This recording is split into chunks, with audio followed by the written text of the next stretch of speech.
Good evening, good evening, good evening, and good evening again. My name is Latricia Sharice Wilson, missing person investigative journalist. For tips regarding open missing person cases, feel free to email missing lost and trafficked at gmail.com. In just a moment, in a few minutes, we will be hearing from Diamond Bynum's mother. We'll be hearing from Miss Shann Walker in just a few minutes. I will have to change the manner in which this interview will be conducted. I had hoped I could get Miss Walker on camera with myself this evening. Unfortunately, um, we're having technical difficulties, and for some reason, she is unable to join the stream via video. She's attempted to connect with me through the link that I sent her, and it is just not working for her.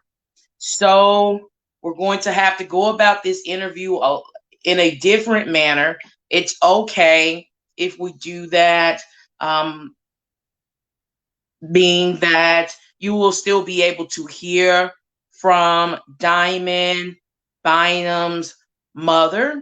Diamond Bynum's mother is also the grandmother of King Walker.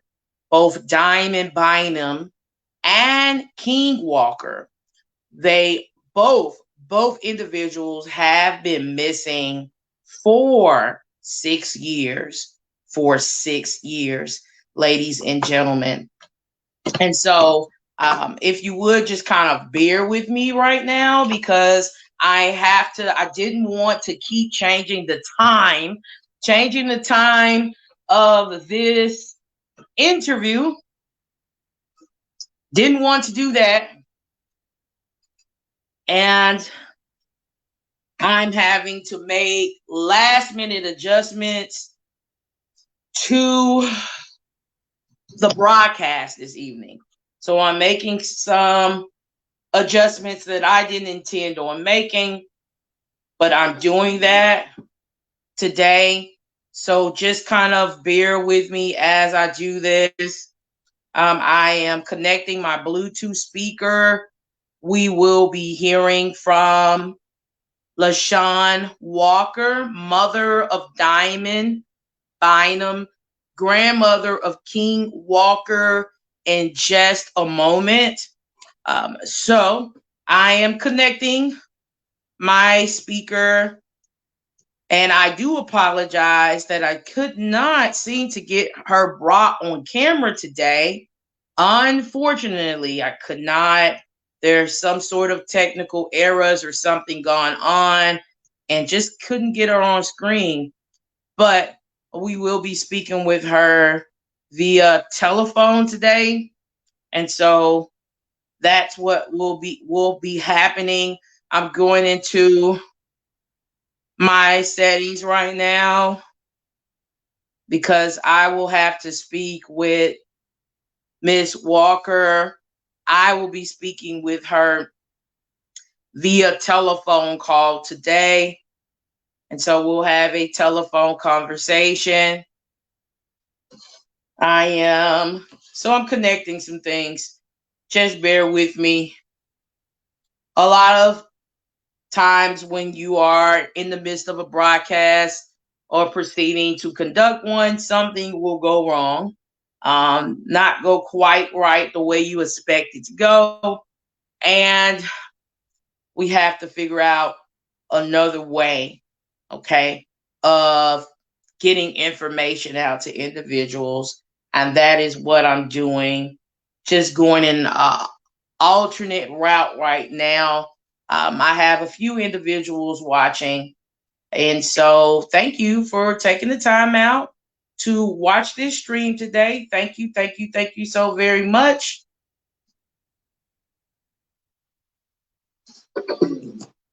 connecting my Bluetooth speaker right now. I have to go about this in a different manner, okay? So I'm connecting it. Okay. It's connecting or says it's connecting. Let's see if it'll connect. Connecting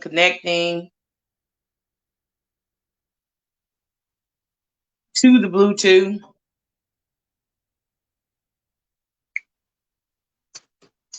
Okay.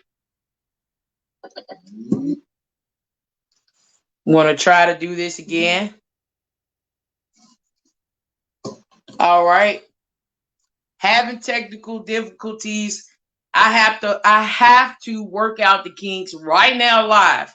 I am not going to keep rescheduling this interview tonight, so I have to try to work out these kinks. So if you all would just bear with me, that's what I'm doing right now, working out the kinks. I am going to do kind of like a test call just to make sure.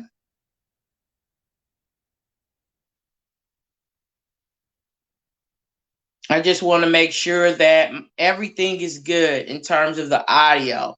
So I'm going to do a test call right now to make sure that everything is where it needs to be in terms of the audio. And let's see, what would I call? Okay, I'll call Planet Fitness. Okay, just got to do a little test call or something, straighten out these kinks, and make sure that I want to make sure that the sound quality is where it needs to be. I'm pretty sure they're closed.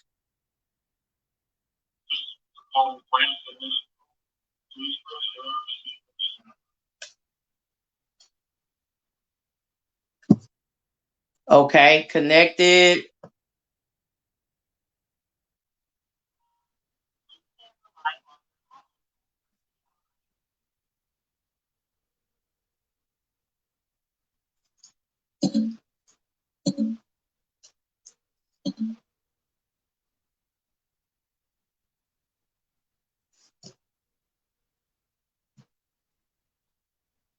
Okay.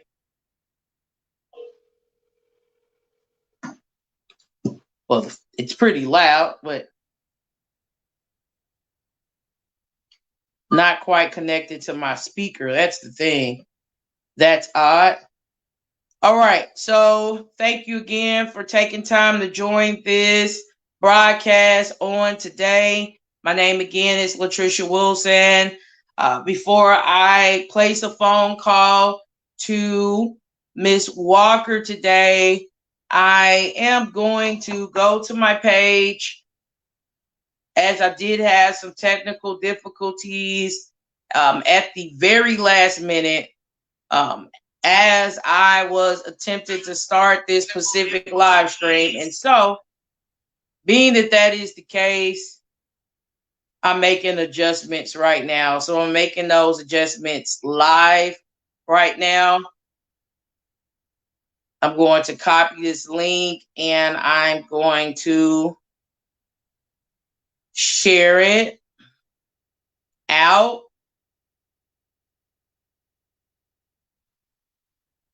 Okay. So I'm saving. And I'm going to share the link with everyone so they know that I am now live. So I'm sharing the link right now. Okay. Sharing this link with a few groups at this time.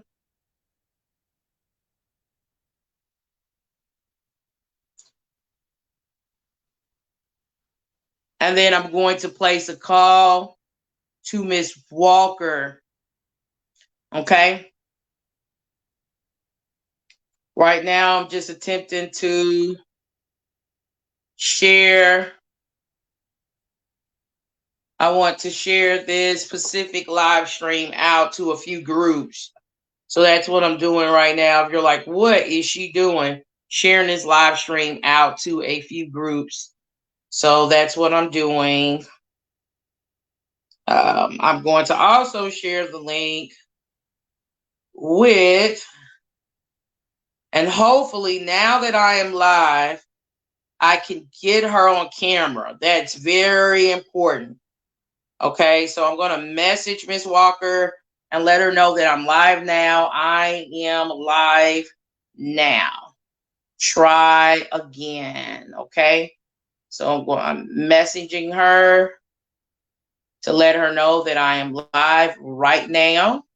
Okay, and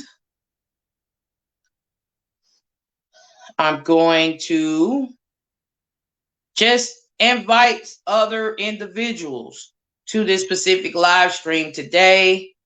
So I'm going to invite other individuals.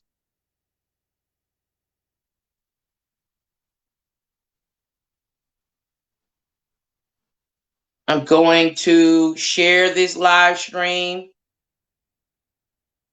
to my story here.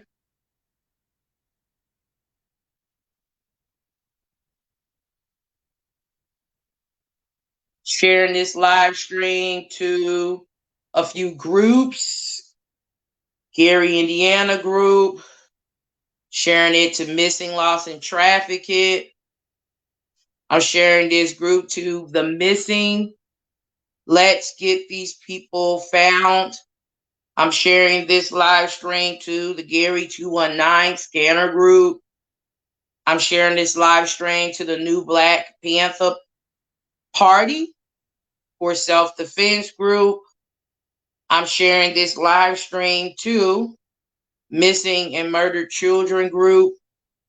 I'm sharing this live stream to Northwest Indiana Happenings group. I'm sharing this live stream again to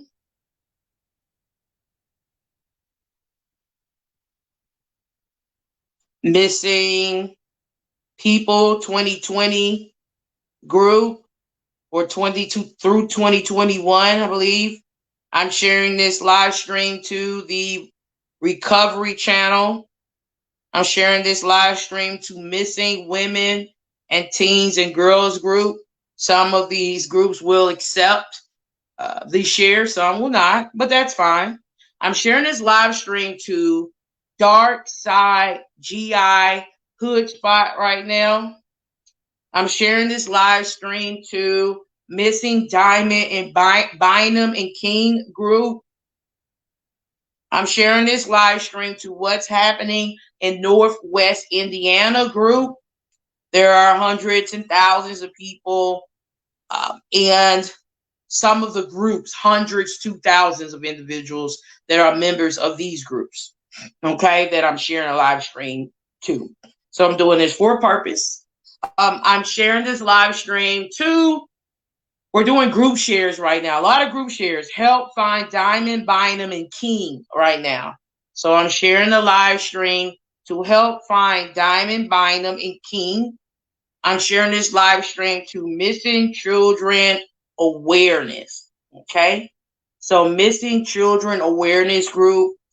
I'm sharing this live stream to Human Trafficking Support Group right now. The live stream is going out. It's going out. It's going out. It's going to go out to Missing Persons Cases Network. Okay. Okay. So it looks like she's still having some issues with joining. That's so odd. Okay.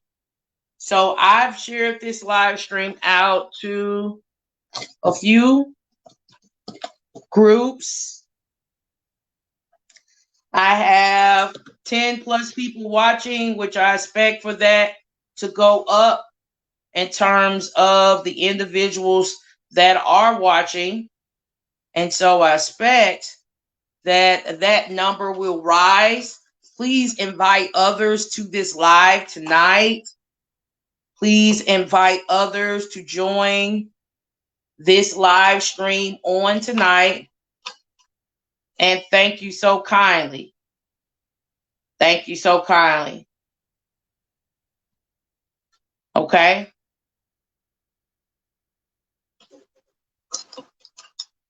Please invite others to join this live stream on tonight. And thank you so kindly for doing so. Thank you so kindly for doing so. All right. So I've connected my phone to the Bluetooth. At least I thought I did. I just had it connected. All right. And I have more people joining. Thank you for joining on tonight. Thank you so very much for taking time to join this live stream on this evening. Thank you. Thank you. I have LaShawn in here viewing. Please, Miss Walker. I'm just right now, Miss Walker, working on getting the views up on this live stream. So if you could share this live stream to your page and encourage others to share, that would be great. So just hit the share button and it will just share directly to your Facebook page. If you can share this live stream directly to your Facebook page, that would be great. And let me know when you have done so. I would love for your family members and friends to hear us speak tonight. I have decided that I will have to just call you. I can't get you on screen. I don't know what's happening or why. We've tried more than one time, but I will have to just give you a call and everyone will have to just listen to you that way, unfortunately. Okay. So that's fine. I just want to make sure everyone hears, but please share this live stream to your Facebook page and let me know when you've done so, when you've had time to share it to your wall, Mrs. Walker. Thank you. Okay. Let me run a little test here. I'm going to YouTube, trying to run a test on my sound right quick. Testing out the sound. Let's see if, okay. It's common to change your professional goals. At Indiana Tech, we give you flexible ways to take charge of your... Okay, so the sound is pretty loud. You can really hear, okay? Great. So just giving you guys a time to join and share, to join and share. I have 48 shares. That's awesome. I'm giving you all time to join and share. We will be speaking with Miss Walker. I am going to place a phone call to her on this evening. It may be via Google Voice or just a messenger call, but I will be placing a call to her tonight, and we will have a discussion on today. I had technical difficulties that I just couldn't do anything about for some reason, and I have not been able to successfully get Miss Walker on camera. I do apologize, but there's really nothing I can do about that. Right now, all I can really do is move forward and conduct this interview and our conversation to the very best of my ability and make sure everyone can hear clearly what is being said in our conversation. So that's what I want to focus on doing right now. Please tag your family members if you are a family member or a friend of the Diamond, Bynum, and King Walker family. If you are a family member or a friend of the Diamond, Bynum, or King Walker family, okay? Please Tag those family members in on this live stream on today. And thank you so very much. Okay.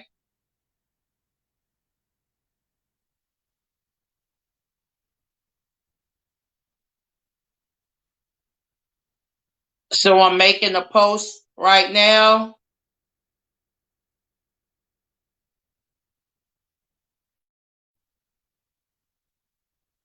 Okay. And I am I got a live chat here going. All right. So I can see your comments as it is coming in on the live chat. I will be able to see your comments as it is coming in on the live chat.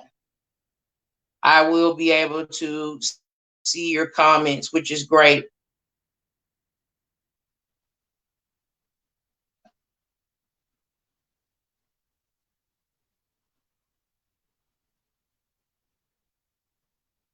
All right.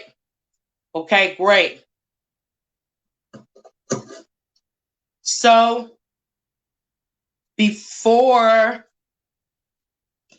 I give Ms. Walker a call,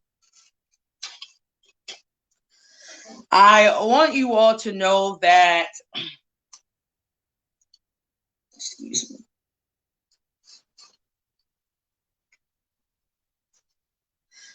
one day ago, the Chicago Tribune published an article titled Relatives of Missing People Need Help Keeping Up Awareness. Relatives of Diamond Bynum and King Walker were mentioned in this article. Diamond and King family members expressed they believe their case have received unequal treatment compared to cases of other missing individuals. Shann Walker, mother and grandmother of missing persons, Diamond Bynum, and King Walker, has participated in interviews. Each year, her daughter and grandson have been missing since they were last seen July 25th of 2015. Diamond and Bynum, or Diamond Bynum, and her nephew went missing again on July 25th of 2015. Walker has been supported along with Diamond's father in efforts to find out where Diamond and King were taken by Facebook groups and numerous supporters throughout the country. Unfortunately, the support that Diamond and King has gotten has not resulted in the Gary Police Department or the Indiana Federal Bureau of Investigations doing an intensive investigation into Diamond and King's disappearance. Ms. Walker expressed in a phone call that the Gary police have not reached out to outside agencies for assistance with the investigation or into the investigation of her daughter and her grandson's disappearance. She will be joining this broadcast today to discuss her 6-year quest for help. So right now, I'm going to place a call out to her. Right now, I'm going to try Messenger. I'll try Messenger just because I believe that Messenger may connect to the Bluetooth speaker on tonight. So that's why I'm going to try Messenger.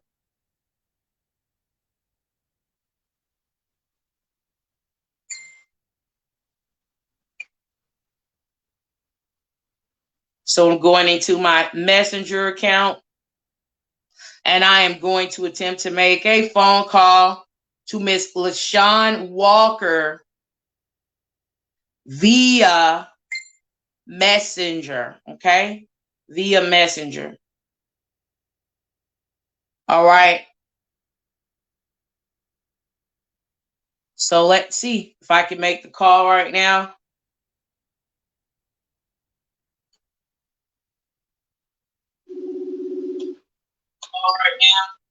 Okay.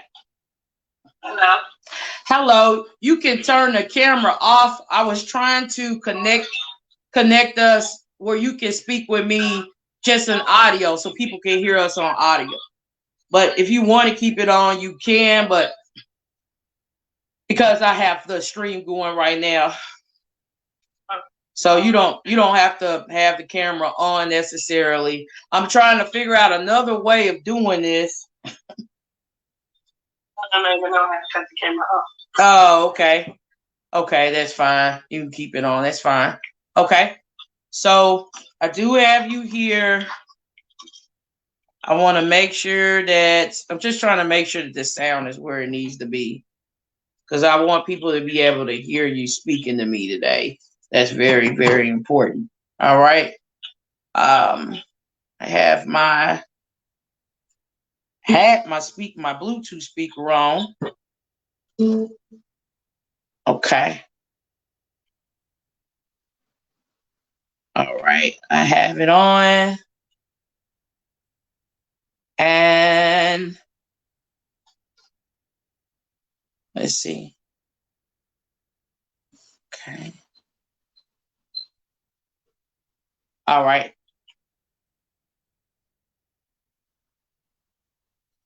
I'm sorry about this. I'm just trying to check something out right quick before. Yeah, because I was not expecting this to happen, but it did. I would have just done a Facebook Live, but I've already set this stream up. So I'm like, let's see what else I can do right quick. All right. Let's connect. Okay. Have it connected. All right, great. Okay. And so what I'm going to have to do is just run a test to make sure that everyone can hear you as you are talking to me. That's really, really important that everyone can hear you and what you're saying. So if you could, I got my other device. I'm going to turn the volume up. And what you're saying. So if you could, I got my other device. I'm going to turn the volume up. And what you're saying. So if you could, I got my other device. I'm going to turn the volume up. So if you can say hello. Hello. Okay. Do I have feedback? Because this time I can repeat it. Yeah, let me make sure that that's not happening. Yeah, let me make sure that that's not happening. That's because I'm watching from another device. I can hear you talking. Yeah, I just turned it up just to make sure that everybody can hear you as you're talking to me. So let me make a message or send out a message to everyone right quick. Please let me know if you can hear Miss. Is it MRS or MS? Yeah. MS. Okay, Miss Walker speaking with me tonight.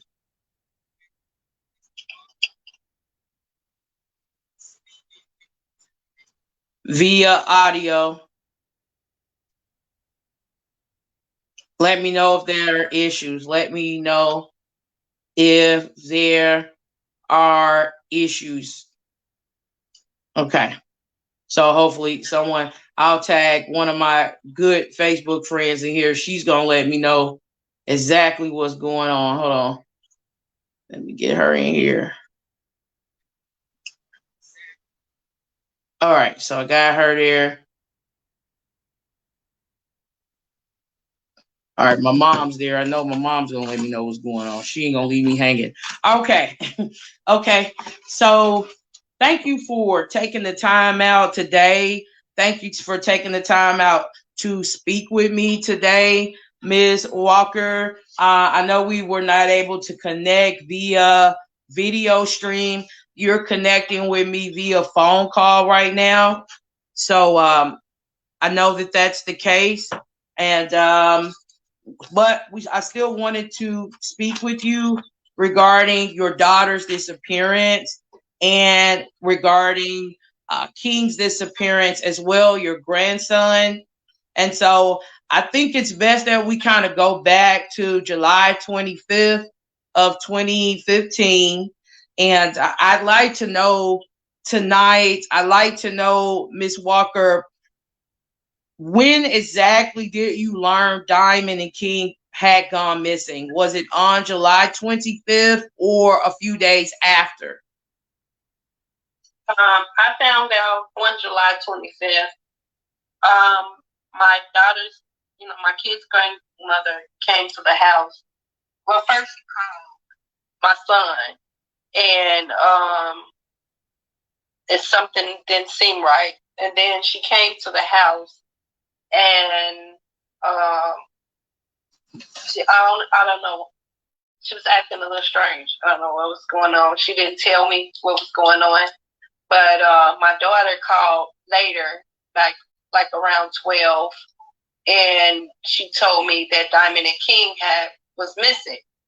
And so I told the grandmother, I was like, did you know Diamond and King was missing? She's like, yeah, that's the reason why I'm here. And but it just, I don't know, confused me why she didn't mention it. But we went out to so can we back up just a moment? Who came to the house to tell you that, so everyone else gets a clear understanding? Who first showed up at your house? My kid's grandmother, which is Eugene, Diamond's father's mother. Okay, so Diamond's father's mother. Okay. All right. So it was, I'm just making a note of this too. So Diamond father mother, she came to the house, right? And when she first came to the house, like, what was her first, I guess, do you remember what she said to you? Because she didn't get right into this right away. What was stated when she came to the house before anyone else called? She didn't really say anything. She was talking to the kids, and I went back in my room and laid down because they were in the front room talking. Mm-hmm. And I was just like asking, is she still here? Because I didn't hear anybody talking. Mm-hmm. And so they said she was still there. So I'm like, I'm used to her being real loud, talking loud and stuff. So I didn't hear her voice. So I thought she had left. But my daughter called my cell phone like maybe 20 or 30 minutes after that, and told me that the kids had went missing, that I know they were missing. And that's when I ran to the front room and I told her. And she's like, oh, that's why I'm here. I'm like, but you didn't say anything. Okay.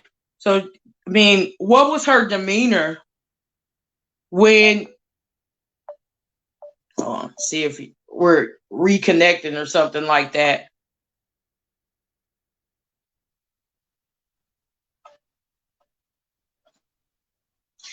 Excuse me, ladies and gentlemen, we're reconnecting.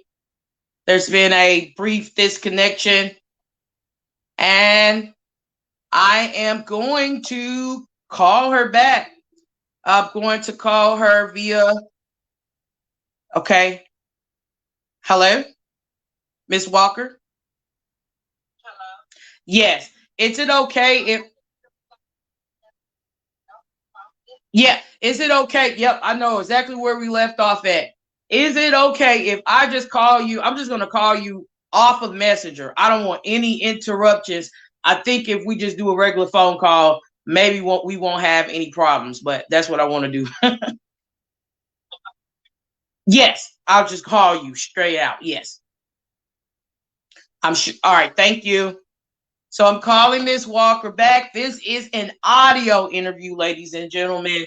Unfortunately, I was not able to get Miss Walker on camera. We were just speaking, and before we were briefly disconnected, which I am going to call her to now place a phone call to her. She was informing me that the day Diamond went missing and the day that King went missing, reportedly went missing. She said that Diamond's grandmother, which is her Diamond's father mother, had arrived at her home. She arrived at her home and she did not right away tell her why she was there. She was just there. And a few minutes later, she was just discussing with me and you can do a playback to hear what she said exactly. She received a phone call from her daughter, Ariana, letting her know that Diamond and King were missing. Okay. So I just want to kind of abreast you or get you up to date on what was just said before that disconnection that we had. So I'm going to call her back right now.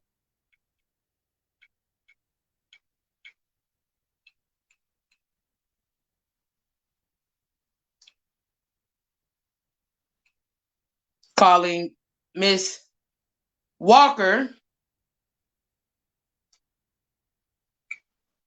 You all just bear with me.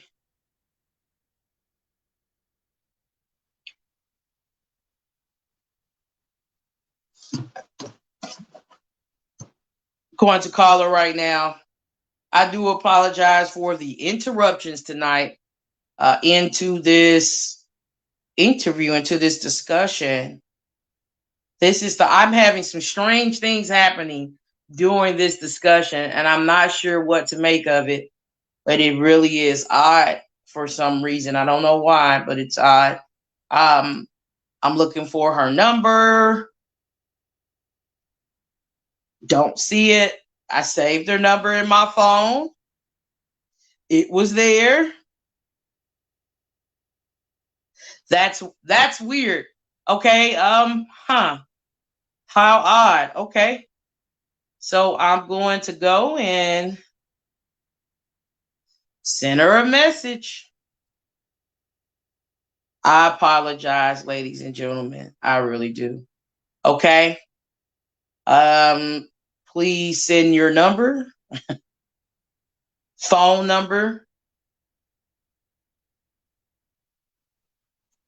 I saved her number in my phone and it's not there. It was there because I remember putting her like name in it and everything. That is wild. There are some forces that be, I think that does not want this conversation to take place for some reason tonight. I'm not sure. I'm trying to push against the forces, but we'll see what happens.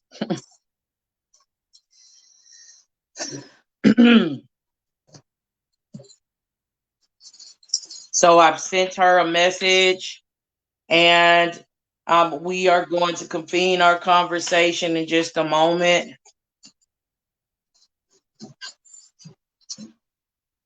I've sent Ms. Walker a message.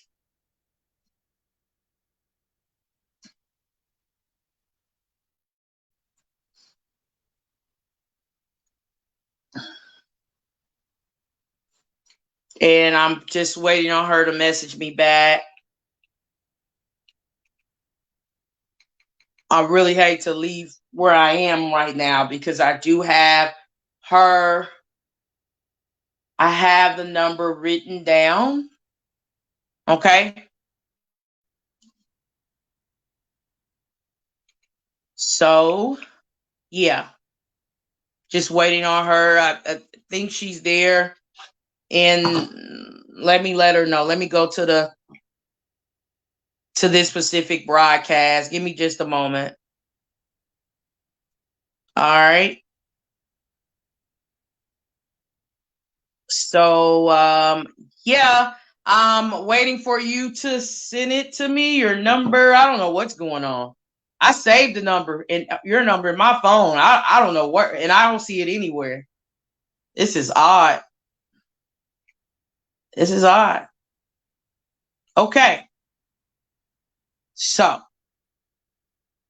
we'll try again.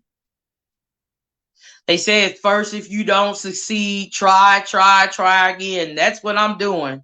A lot of trying again. All right. Okay, I think I see it here. I have the number. Okay.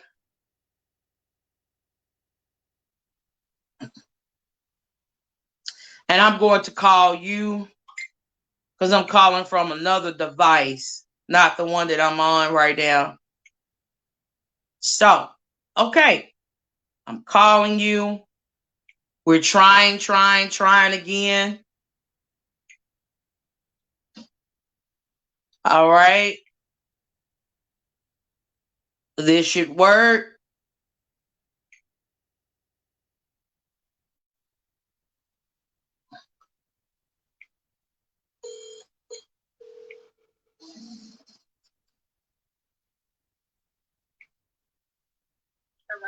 Hello. Okay. I'm like, there's forces that be that do not want us to speak, and I can feel it. I don't know what's going on. I'm serious. I typically don't have these kind of issues, but yeah, sometimes I do, but not all the time. Not like where I can't get past it. All right. Typically, I can figure out a way to kind of, all right, let me do something else, and then it works. Okay, so just say hello again. Okay.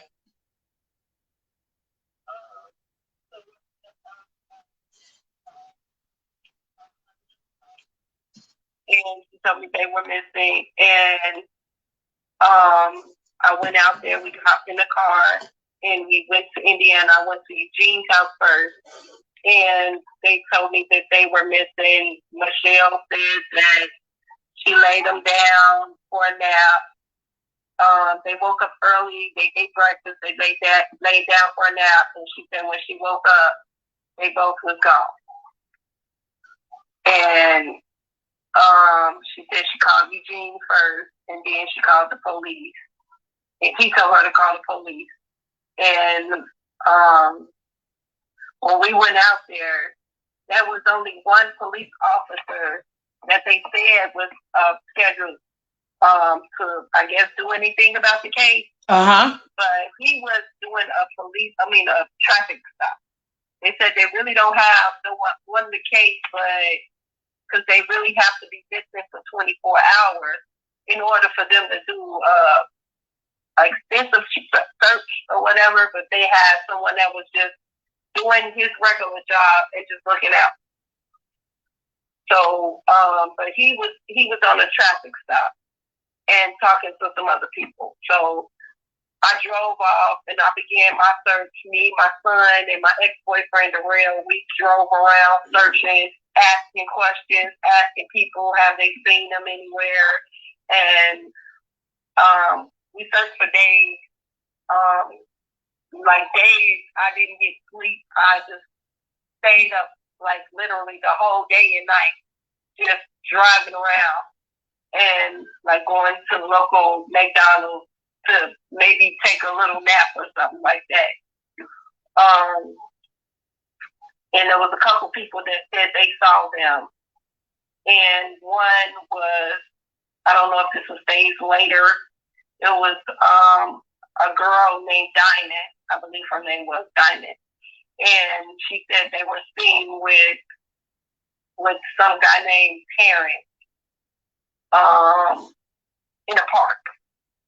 And they was collecting cans or something. And there was a couple other sightings in a McDonald's and a gas station, and one was in Hammond. There were several sightings, but nothing came up from any of them. Okay, so so I want to go back a little bit. You're saying rather that your daughter called you, told you that, King and Diamond were missing. You followed up by reaching out to Diamond's father. Is that the case? Yeah, we went out to Indiana where they live. All right. And so how far away did you reside? Were you in like Illinois or something? Yeah, I live in Chicago. Okay. Ariana lives in Chicago too. And Ariana lives in Chicago.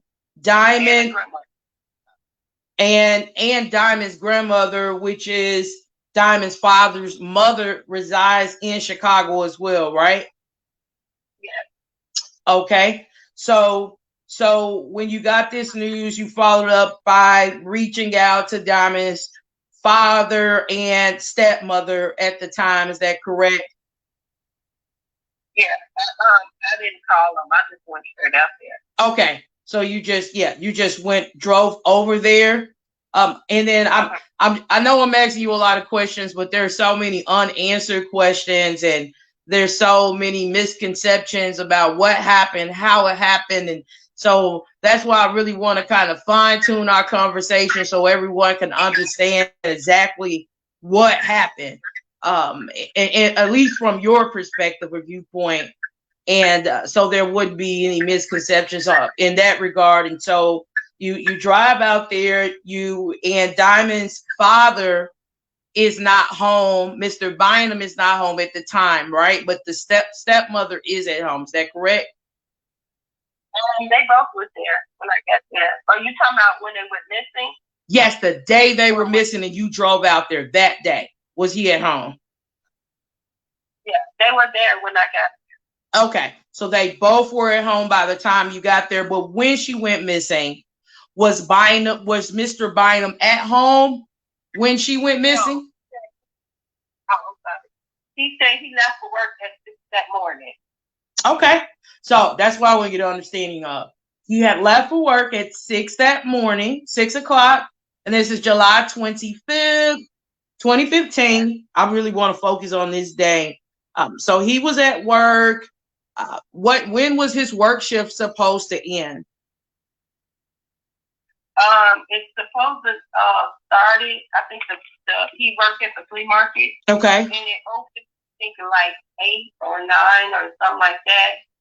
And it ended. I'm not sure what time to get off work, but I know they said the flea market opened at 8 or 9. So he left for work. They say he left for work, but he went to the grocery store before he went to work. So, I mean, it's a lot of stuff I don't understand because they say he left for work at 6, but they never said he came back. I just want to know exactly what he told you. He was at work at 6 in the morning. He had to be there at 6. And did he stay there at least past 3 o'clock from your knowledge from that day? Or at least 3 o'clock that day? I came home and she called him about 10 or 11. That's when she made the police report. So he came back after, before, when she called the police. Okay. So you're not sure when when his shift was supposed to have ended, but around noon that day is when he returned home, right? Okay, so he returned home around noon. And Diamond's stepmother was the only one in the home at the time or during this period of time that Diamond and King, I guess, allegedly went for a walk, right? Yeah. Okay. We don't really. Okay. Went for a walk. Okay, that's why I say allegedly for a reason when everyone's saying they didn't see them, you know. So I have to use the word allegedly unless a neighbor can tell me from 6 years ago they seen Diamond and King walking. I need multiple people, but at least one person who can vouch for that they actually seen them walking that day. Then I'm just going to use the word allegedly walking. We know that they were not in the home or around the home when the police started their investigation. And so I just wanted to kind of get an understanding on that much. So I want to go into this a little bit because I think it's important for the audience and for people listening right now. Diamond, can you explain what sort of, she was 21 years of age at the time. So can you explain what sort of, she reportedly had a mental impairment or social impairment, if you can explain what that entails. Diamond has a disease called Prader-Willi syndrome. It's an obese disease which causes her to have bowel retardation, and also it causes her to eat more than a normal person would eat. Like, she wouldn't know when she's full, and it also, when she eats, it has, like, she gains more weight than a normal person would gain from certain foods. So originally she was supposed to be on a diet where she's supposed to intake a certain amount of calories a day. And so if she can't get to the food that she want to eat, like junk food, she loves to eat junk food, she will just walk out the house and go get it. Am I going too far ahead? No. I just wanted to get an understanding. So she had an obesity disease. I'll have to do research later, but it causes or it contributes. It's also a disease which affects her mind. Is that what you're saying? Yes. When she want to eat certain foods, and if she don't get that certain food, she'll just walk out and try to go find it. Okay. So she would just walk out. And at that time, I read reports stating that she had the mental capacity of a 7-year-old. Would you agree with that? Yeah, in certain situations, yeah. I think in certain situations, I guess it's like the thing, the sixth senses, like when you lose one sense, you gain something in some other area. So far as taking care of herself and, like, I would say schoolwork and stuff like that she would have a mind capacity of a 7-year-old. But in certain instances, I don't think it's 7-year-old. You know, you understand what I'm saying? I guess it would still be, but to me, certain things I believe she wasn't. Has the man of a 7-year-old baby, but in certain situations, yeah. Okay, in certain situations. Because she couldn't take care of herself. She couldn't find her way around. She would get lost if she leaves out on her own. But she was real helpful. Like, with the baby, she knows how to go prepare the baby bottle. She knows how to change the diaper. Things like that. Okay, those sorts of things. Okay. All right, so there were things she knew how to basically walk around the house or walk on her own, do things for herself, possibly also care for a small child if upon being, you know, and trained how to do so is what you're saying.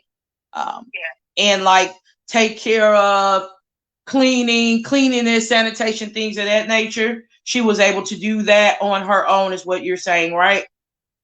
Yeah, she could wash her own stuff up. She could, you know, go to the bathroom. She could maybe make her own plate, things like that.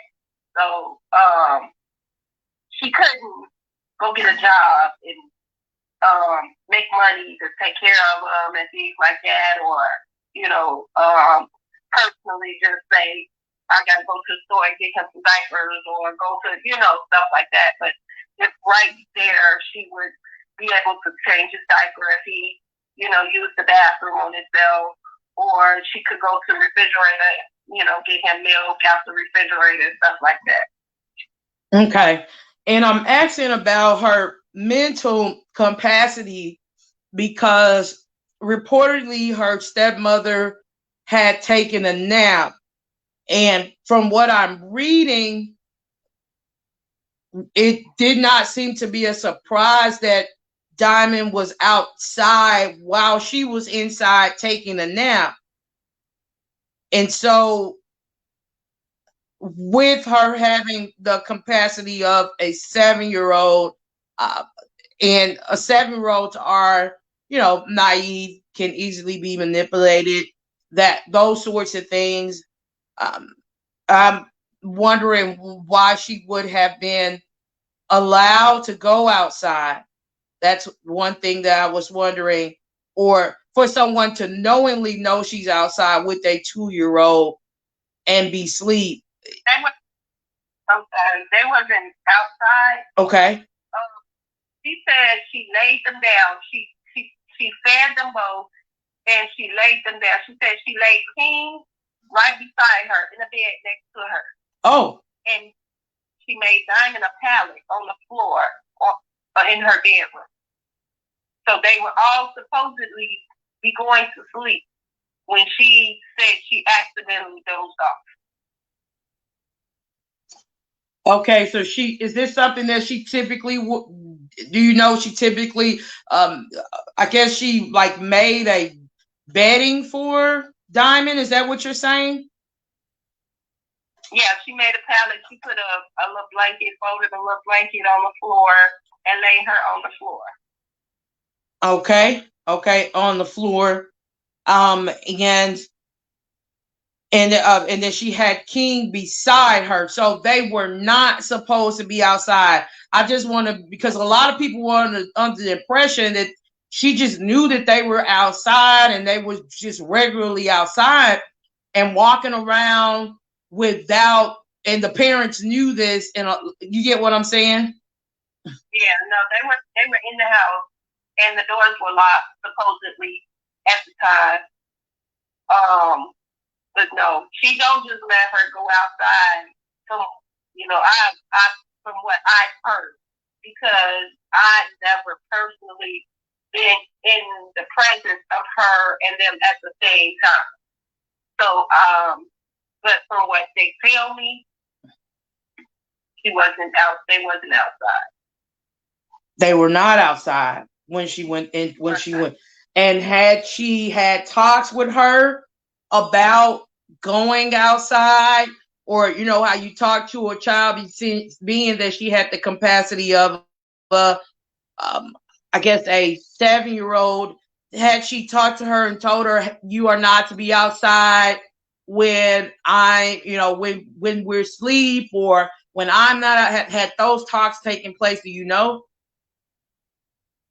Well, no, I'm not sure. Not sure. Okay. They just moved to Gary, Indiana, in February of 2015. I'm sorry. And before they lived in Gary, Indiana, they lived in Hammond. When they lived in Hammond, Diamond was frequently outside by herself. Okay. So she would get out and walk out the house alone and come back. I guess she learned the neighborhood and she moved out to get back home when she leaves out. Okay. But didn't know the neighborhood. She didn't know how to get back. Okay. And she did, right. Okay. So, too, as far as her stepmother knew, she was supposed to be asleep inside the house on this day. And she wakes up and Diamond is gone and King is gone. Do you know if do you, or can you recall whether or not her Diamond stepmother said if the door was open or closed? How, was it just that the door was just wide open or what? She said the front door was open. Okay. So the front door was open where anybody could just walk in while she sleep, right? You said, could anybody walk in? Yeah, was the door like wide open or was it just like unlocked and closed? She said it was wide open. It was wide open. The door was wide open. Okay. Okay. Yeah, I'm asking those questions. I'm just trying to figure out what may have triggered Diamond to go to the door and King, especially if they both were asleep from what she could recall. You get where I'm coming from, and what why did she decide to just suddenly get up and not just get up and go to the door or go outside at some point, but also wake King up? Maybe he was awake already. I'm not sure. Or I don't know what happened because I wasn't there. Just wondering if there was a knock at the door or something while stepmother was sleeping. Not sure. I wasn't there. Of course, I think it would be nearly impossible to retrieve some type of surveillance footage. But I'm just wondering if there was some sort of knock at the door. Someone came to the house at some point while Diamond's stepmother was sleeping. You get what I'm saying? Yeah. And so, and what I didn't understand was, okay, according to her father, Gene, he said that Diamond wouldn't open the door for anyone. Like he said, she wouldn't open the door for his brother when he comes to the door because he said that she was told not to open the door. So, if that's his brother, her uncle, he wouldn't open the door. She wouldn't open the door for him. I'm not sure who else she would open the door for. She won't even open it for her own uncle. And I was told King couldn't open the door because it was so heavy. Because that was my first thought. Well, maybe King ran out the door and Diamond ran after him. But she said the door was too heavy for King to open it. So he said Diamond don't normally just leave out. Like since they've been living there, she hasn't ever just left out the house like she did in Hammond. And I guess the part I don't understand, like when in Hammond, they have all type of alarm systems and things like that around the house because they knew she would get out. But what I didn't understand is because he made it so perfectly clear that Gary was a bad neighborhood, she couldn't go outside. Why wouldn't you put alarm systems on the house in Gary if you know the situation of the neighborhood? If that was me, I would personally put alarms on that house because I see the elements around and knowing that my daughter always get out the house. Okay. So it's not a kind of thought whether she will. It's when. When she lived in Hammond, her bedroom was on the second floor. She climbed out the second floor window to get out the house. So that's how serious she is about getting out the house. She literally climbed out the window and hopped from the second floor. So we know she's going to try to get out the house. She's been getting out the house ever since she was a little kid. just getting out. If you don't put lock, make sure you put extra lock on the door, she will get out. So it's a possibility that she walked out, but we really don't know whether she walked out when somebody came to the door and took her out. Okay. So there's go ahead. I didn't even hear the door. Like, she has to be, it's more than just dozing off. She has to be in a deep sleep, not to feel King get up and move from beside her. And you know how 2-year-olds are. They're loud. Yes. Okay. Yeah, they are. And I've dozed off around my nephews, or when they were younger, and I can just feel the vibrations of them. I don't know, even though I'm not a mother, it's just this sense of knowing that you have this like young person in your care, especially if you're the only one in the house, and you can just kind of just feel the vibrations of them being up, moving around, and it just instantly. Now, depending on what type of stage and sleep you're in, it's possible to be in a dream sleep and not hear anything. We've heard of accidental things happening to children because they've woken up, gotten into something, done something, and the person caring for them was in that dream sleep stage and just could not prevent it. So I understand that as well. Okay. That could be the case. You fell asleep, but she said she dozed off. Like, if you just dozed off, you're going to hear everything because you're still conscious. Okay. I don't know. To me. But, okay. And so, go ahead. She fell asleep. And then,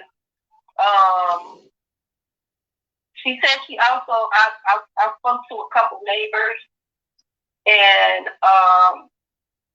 they said that she came to ask them did they see her, and I guess after she spoke to the neighbors, I guess that's what she called the police. And that was, I think they said it was around 11 something.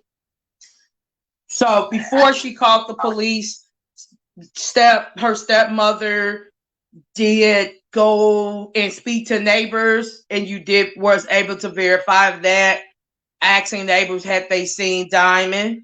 Is that correct? Yeah. Okay. And did you get a chance to talk to those neighbors? Yeah, I spoke with the one that live right behind them, and because the way their house is made, their back door is right by the alley. So if you walk out that back door, that's where they park their cars and stuff. And the neighbors, their house is right by the alley where they go inside their house. So I spoke with them. They were moving in. Actually, they were moving in that day. Okay. And they said they didn't see her. So we walked the whole block and knocked on everyone's door and on the block and asked, did anybody see them? No one saw them. And drove around and asking people, did they see them? And that particular day, no one saw them, except for it was a man that was driving. He was selling watermelon. And he saw Diamond and King running down 5th Street. They were running. And I'm like, that don't make sense because King is not gonna run that far. Okay. And Diamond that fast. So I don't know if he just saw somebody else with the same description or what, but King don't like to walk that far. He wants to be picked up.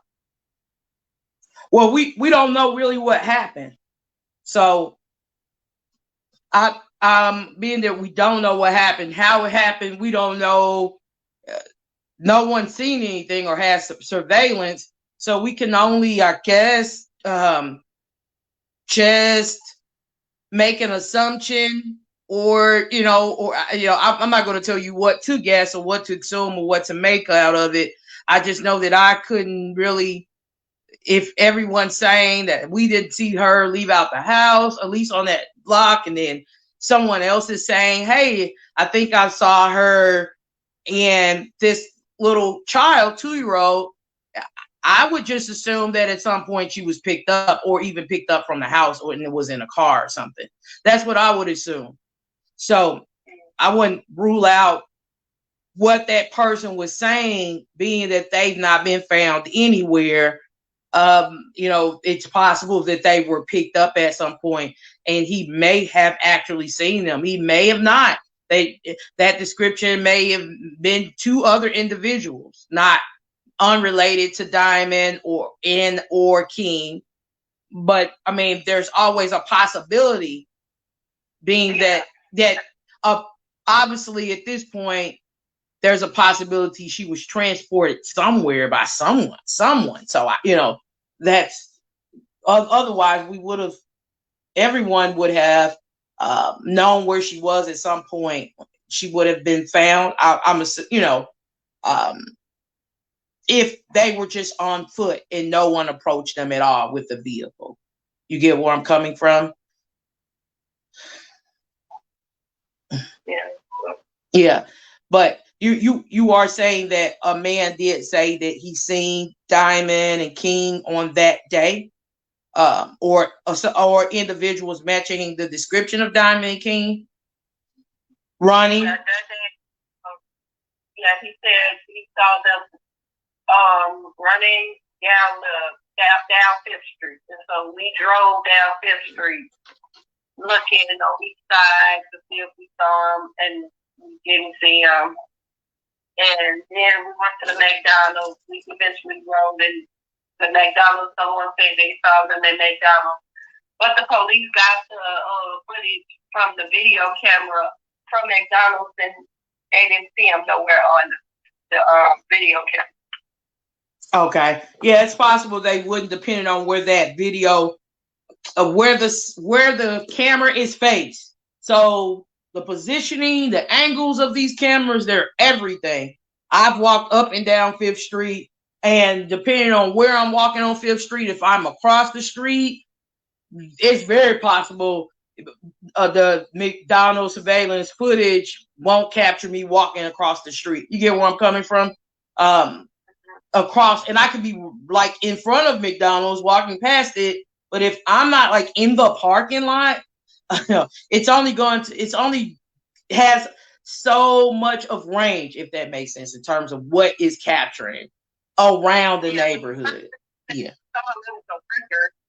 A worker from McDonald's, and she said they came in begging for food. A worker from, that's very important. And did she seem to you, did she seem pretty, I would say, candid, or do you feel that she was being, frank and honest with you about what she saw? I thought she was. Okay. She seemed kind of honest about that she saw them. Because then I showed her a picture of them, and she was saying, yeah, she saw them. They came in at begging for food, which I guess made sense, because that's what she do, Okay. Okay. So I don't know, like you said, if maybe there was, I don't know if they got all the angles of the camera or which ones they got. Okay. Okay. But, so later on, when we did get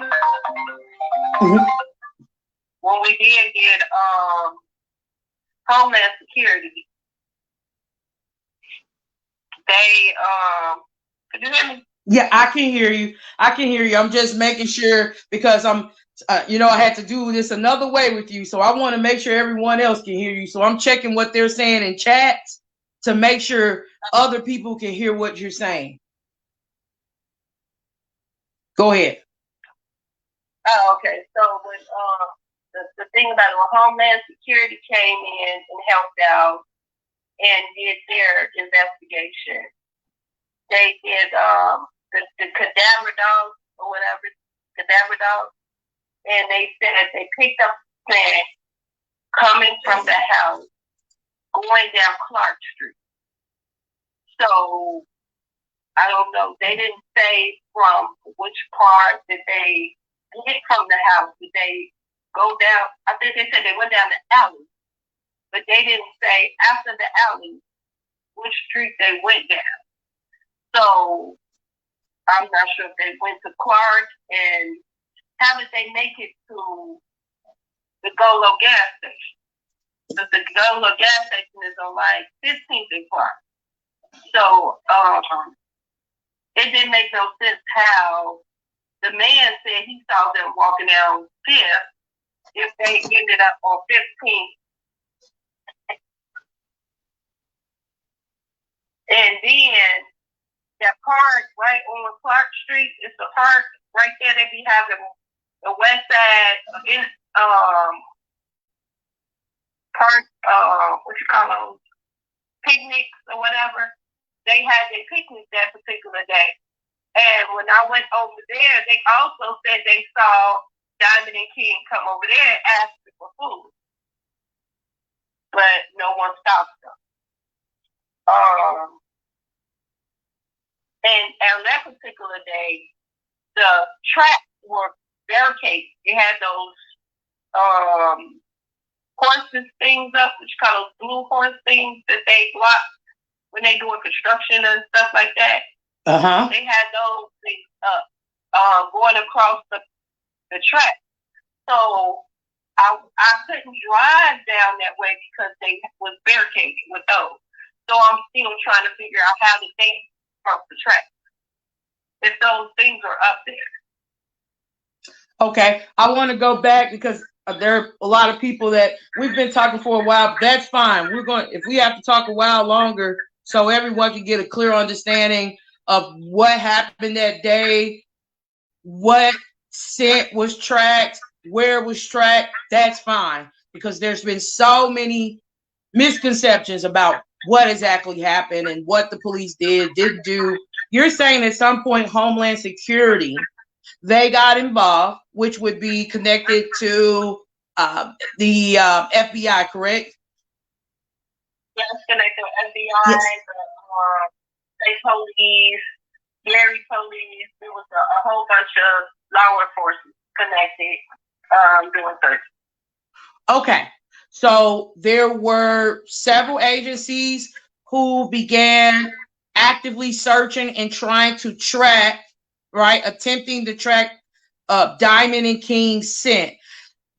Did they wait 3 days to track to do this? Was it 4 days, a week later? Do you remember before the FBI, when they got involved and start doing the tracking of the scent for Diamond and King? I believe this was like maybe a couple weeks later. It wasn't right away. It wasn't right away. Okay. No, it wasn't right. Okay. So a few weeks later, okay, after Diamond and King went missing, we know they went missing. Diamond, so everyone can understand what's going on. She was 21 years of age when she went missing at that time in 2015. She has a mental impairment. So I want everyone to understand that we're not talking about someone that's underage, but an adult that has a mental impairment. And we're discussing a 2-year-old, her nephew, who reportedly didn't have a mental impairment. He was just 2 years old, a 2-year-old child. They went missing. They went missing on July 25th, 2015. The FBI got involved a few weeks later, ladies and gentlemen, after these two went missing. A few weeks later, ladies and gentlemen, they began a search, pulling out a few tools that they have. Part of the search included the tracking of Diamond and King's scent. And so I have Ms. Walker speaking with me right now. Oh, did I say your name correctly? All right. Yeah, that's right. Okay.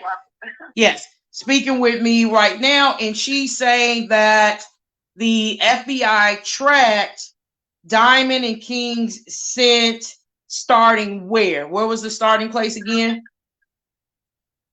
They started at the house aside from that nephew. Okay. They tracked the scent starting at 500, the 500 block of Matthews, or 500 Matthews Street, right? Yeah. Okay. And the scent was traced, if you can explain where they pinpointed Pacific, like what areas were pinpointed in terms of where Diamond and King had been, according to the tracking of the scent.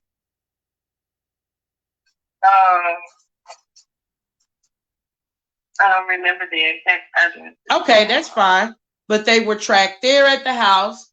And then the next place they were tracked in the neighborhood or street, was it Clark? Was it Fifth Avenue and Gary? Do you remember where? The east side, the west side? I believe it was part of it was the west side. Like I said, the gas station. It lost the scent at the gas station. And you did mention there were specific places that your daughter and King had been tracked in terms of their scent, and that's what I'm really getting to, trying to figure out where those places are. I know they said that they lost the scent at the gas station, but they said it was also a house. But I don't remember exactly where that house was. I know it was on the west side. It was one house that I guess, I don't know how they got that thing. Because when they did that, they didn't give us the information. They just eventually, somehow, someone else, I don't know who found out what they did, and then someone else said something about it. Because they didn't, the police or whatever, they didn't even give us the information, and they didn't show us where the dog were when they were doing a tracking.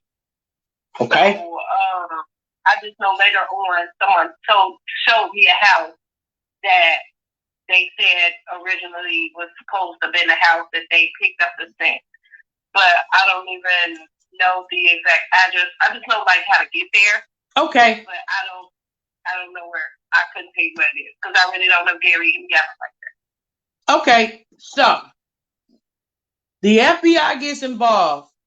You're saying they were searching for Diamond and King, they were tracking scents, and they didn't tell you that they were doing it, and you just learned it from a stranger that they were doing this? Yeah, they didn't want us to know certain things, I guess, because they didn't want it to get out about that, I guess because they were doing the investigation or whatever. Mm-hmm. And it might ruin the investigation or something. So they didn't even tell us during that time exactly what was going on. Okay. And you had to hear in passing, like a passerby, to tell you that this had gone down and this person, so you had to kind of rely on the word of other people. This one person tells you, hey, one of the searchers. There was a search. The scent search was tracked to a house in Gary. Do you know if this house in Gary was at least on the street she went missing from?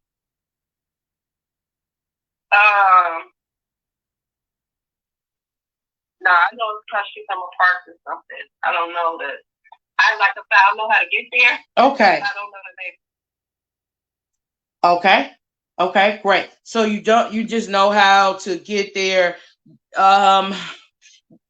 Do Do you know if the house was near Clark Road, near the train station on Clark, Clark Road? Wasn't that far? Okay, so it wasn't that far from that area. And we call that area, that's, I believe, the Bronx area of Gary, and some others nickname it the dark side. But it wasn't that. Go ahead. It was like what they call Terrytown, something like that. Okay. Terrytown. Okay. So your daughter sent, your grandson sent, was tracked to a house in Terrytown, you're saying? A house in Terrytown. Okay. Okay. Just want to get try to understand like where they may have tracked this in at, and we can kind of move on into discussing like what happened after that point. So how many,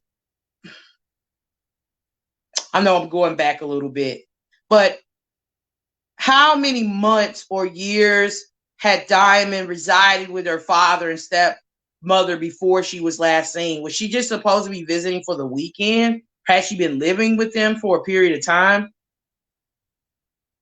Yeah, she's been living with them before they went missing. It was about 5 years, I believe. They went with her. I mean, she went to live with them in 2009. So, yeah, about 5-6 years, something like that. Okay.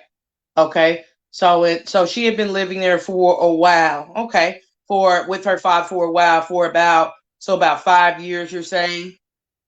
Okay. Okay. Okay. That's what I was wanting to know. In terms of the investigation, can you tell me what Gary police, what you can confirm? I know there's some things you can't because you heard about it, from strangers, unfortunately, what was happening and what may have happened. But can you tell me what you know for a fact Gary police did to try to find Diamond and King that you can confirm? Well, in the beginning, they said it had to be 24 hours before they can actually search. When a Detective Otano got on the scene, we went door to door because I rode around in a car with him, and took him to the places that I had been to, where some people said they saw him. It was a particular lady that, it was like a Mexican lady. She lived like on maybe 3rd. I couldn't think of the name of the street. It's like not that far from the train station. And she said she saw Diamond and King walking with Dollar. Walking with who? With Dollar. Terrence Dollar Williams, whatever his name is. Wait, walking with a person named Terrence? Yeah. Okay. And they were connected hands. And they were what? Walking down the alley collecting cans. Collecting cans, okay. And so I took him to, the lady that told me that. And she told them that she saw them that day, and she hadn't seen them since then. And we were just going door to door, knocking on people's door, asking them did they see them. And so after that, we were just driving around different areas, asking people had they seen them anywhere. Okay. And we were the entire day and night, just even after the police stopped searching because they got off at a certain time. And so the family was still doing their search, and then also the volunteers. We had a command center, and we also we had snacks and flyers where we could go pick up flyers and stuff to pass out. and we were just constantly searching every day. Okay. And then the police was saying basically that our search team was bigger than theirs, that we could do more than they could do because we had more manpower than they had. Okay. Because there was a couple times that I saw somebody that said they saw them, and then somebody said they saw them in an abandoned house. And I went and got the police. We all drove there to the police station, and I had them follow me to where they said they saw an abandoned house. It was like off Fifth, and it was before Broadway. It was like maybe a few blocks before Broadway. Okay. And it was a whole block was like, it was a bunch of abandoned houses on the whole entire block. Mm-hmm. And the police, they didn't go in. They couldn't be up in there because it was abandoned. And I'm like, how could you say they can't be in there? So they just drove off and they just told us that we had more power than they did because it was more of us. So they never checked the abandoned house. Okay, so you're saying police initially, there was an investigator who questioned individuals and kind of followed up on leads regarding their disappearance, like individuals saying, hey, I saw them. He spoke to some of those individuals, and that's what that investigator did, right? Mm-hmm. Okay. And also did they I don't want to put words in your mouth. Do you know if the police drove around looking for a few hours of themselves? Not just you, but the police driving around looking. I believe so. I'm not sure. Okay. I believe so. Okay. But your family was out in full force. You all were looking, and you received information from someone that Diamond and King had been seen in an abandoned home, or was it a building? Abandoned house. A house. What did they say they saw them doing in the abandoned house? Do you remember? They didn't say what they saw them doing. They just said that I guess somebody told them or something that they were in this abandoned house on that block. Okay.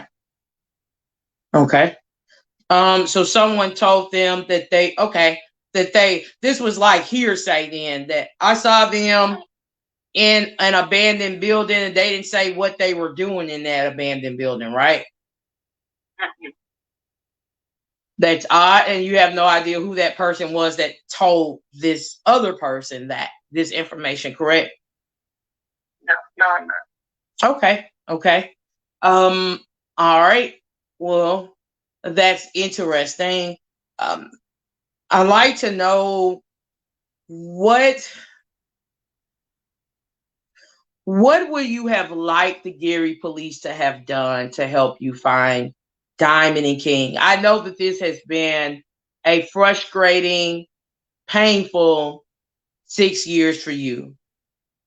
What else do you think they could have done in the beginning to help you figure out at least what happened 6 years ago? I feel like it shouldn't be a 24-hour wait for a missing 2-year-old in a special needs child. Like that, first of all, that law should be changed. Second, just because he was with his 21-year-old aunt, we didn't get an Amber Alert. She has the mind capacity of a child herself. So therefore, that law that because he was with a 1-year-old should be changed too. We should have got an Amber Alert. I believe if we got an Amber Alert right away, and they start searching before 24 hours, I believe they would be home now. That's where they failed us, period. Because they wasn't doing anything. They saying that they were short staffed. If you're short staffed, they should get another agency right then and there on the case. Mm-hmm. Why have to wait weeks later? The weeks later, this is what caused it. In most cases, I've seen the next 48. They say 48 hours is the most critical time when a person goes missing. Mm-hmm. So they messed up the most critical time we could have found them. And if they would have got an Amber Alert and if someone took them out the state or took them somewhere else, we probably would have found them by now. Okay. So, yeah, that's really interesting. And it is indeed a bit disgraceful that there was not some sort of statewide alert on Diamond, because she meets the criteria for a silver alert. I'd have to research to see how long these silver alerts have been in effect in order to know if they could have used a silver alert. Do you know? We got a silver alert for Diamond, but okay. It was later. It was like maybe, I could say like a month later. A month later. Okay. Not at the time. Okay. Okay. Yeah, the silver alert came. It came later, much later. Okay. And but I think that was just only for Indiana and maybe part of Illinois. And it was so much later. If they would have did that, let's say that day, it probably would have made a difference. Okay. May have, of course, if the silver alert had have been issued the day Diamond went missing, and an Amber Alert had have been issued, sent out the day King went missing as well, you believe that it would have made a difference in the investigation? Yeah, I believe so. Okay. And so, thinking back, you are Diamond's mother. You're the only one that really can answer this question. Do you believe that Diamond was alive days after she went missing, or even months after she went missing? Diamond and King. Do you believe that they, do you believe that they were, or they may still be alive today? We know it's been 6 years, but what do you, just your thoughts?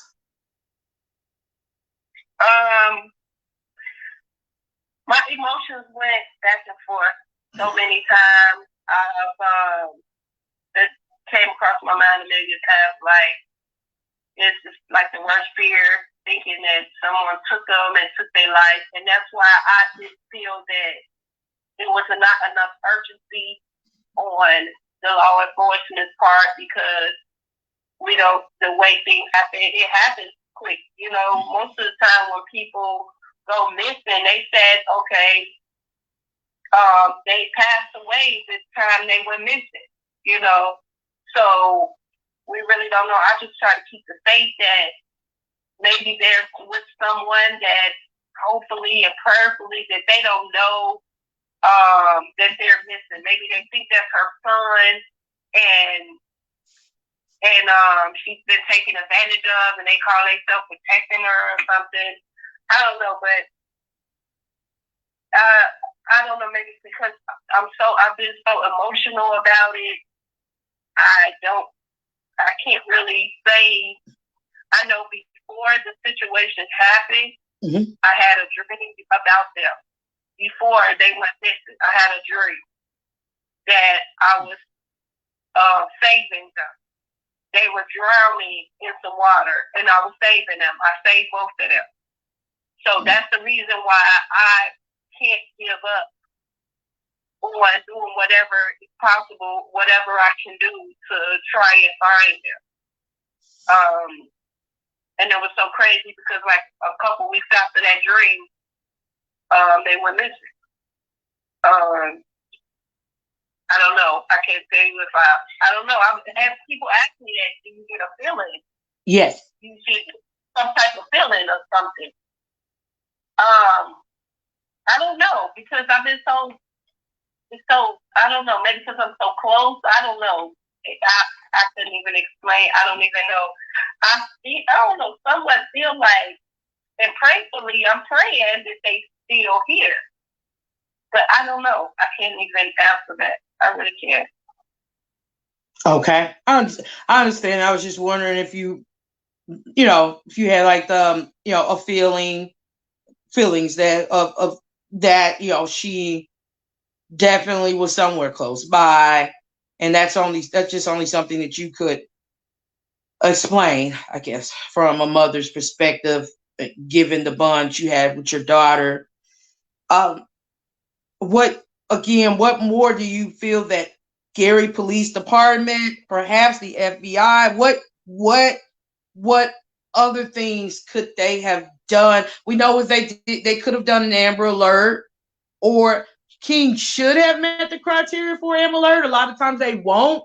If they can't ID a person or a vehicle that the child may have been taken in, if they don't have that information, they will not, in a lot of instances, submit an Amber Alert or request an Amber Alert. They won't do it without having we know for a fact. Yeah, go ahead. But the thing about it is, when they got the tip about the gas station, the Golo gas station, there was a lady at the Golo gas station that she said she saw both of them, and she said she saw them get in a car with somebody. She couldn't describe what kind of car it was, but she said they both got in a car. And they tried to get the camera footage from the Golo gas station, but the Golo gas station denied them the footage. So they boycotted the gas station to get the camera from the gas station. So when the police eventually did force them to give them the camera footage, they erased everything off the camera. I wonder why they would do that. I don't even know if it still makes sense. But they said they were able to retrieve some of the information, but they didn't see King and camera. Okay. Okay.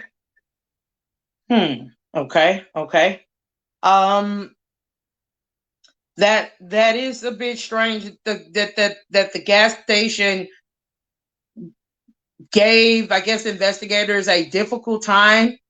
When we say a very hard time, that they were not cooperative in releasing surveillance footage with Diamond and King possibly being captured on that surveillance footage, getting inside of a vehicle. And after receiving this tip, this very important tip, they were not able to receive or gather the footage, and the footage they released to them did not give them the information they needed to proceed.